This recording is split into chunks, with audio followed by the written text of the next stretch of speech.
Chance ही नहीं कि आप सफल नहीं हो पाओगे। तो मुझे लगता है मैं आपके माध्यम से बोलना चाहूँगा युवाओं को जो भी प्रयास कर रहे हैं परीक्षाओं के लिए, किसी चीज़ के लिए भी, कि आप असफल जब हो जब आपने प्रयास करना छोड़ दिया। जिस दिन आपने प्रयास करना छोड़ दिया आप असफल हो गए, आप फेल हो गए। मगर आप प्रयास कर रहे हो तो सफलता के आप नज़दीक ही हो कहीं पर। मेरे ऐसे बहुत सारे बैचमेट्स हैं जिन्होंने आर्मी ज्वाइन की, वो छठे या सातवें अटैम्प्ट में उन्होंने पास करके वो ऑफिसर बने। यदि वो चौथे में छोड़ देते तो नहीं बन पाते, पर उन्होंने छोड़ा नहीं।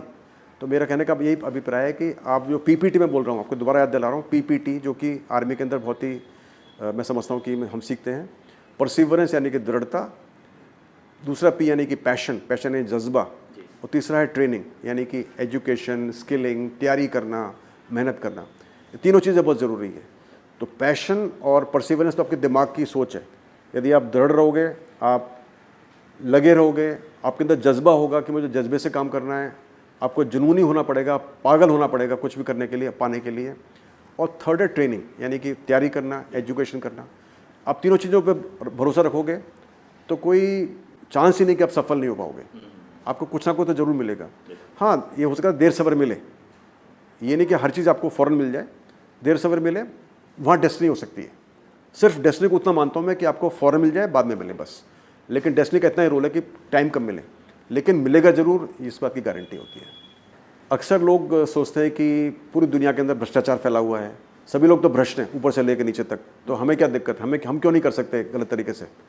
तो एक तरह से समाज के जो मूल्य हैं वो काफ़ी गिर चुके हैं।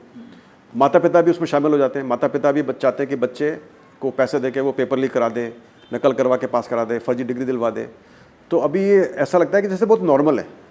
ईमानदारी की शुरुआत अपने आप से करिए, बाकी ज़माना ईमानदार हो जाएगा। हाँ, तो मेरा जो कहने का अभिप्राय ये है कि आप यदि इसे फर्जी तरीक़े से पास भी हो जाओगे, आप नौकरी मिल जाएगी, अब हमेशा आपके ऊपर तलवार लटकी रहेगी कि कब आपको पकड़ लिया जाए। जैसे आपने देखा होगा आज के पेपर में बहुत सारे बच्चे हैं जो कि दिव्यांगजन की उन्होंने ले रखा है पीएस सर्टिफिकेट, और उनको बाहर निकाला जा रहा है, शायद वो जेल भी जाएंगे। और कुछ भी नहीं होगा तो आप खुद अपना चेहरा देख नहीं पाओगे शीशे के अंदर। आप अपने बच्चों को क्या बोल पाओगे कि मेरे मेहनत की कमाई है क्या। तो मेरा कहने का अभिप्राय ये है कि दुनिया कैसी भी हो, शुरुआत अपने से करो।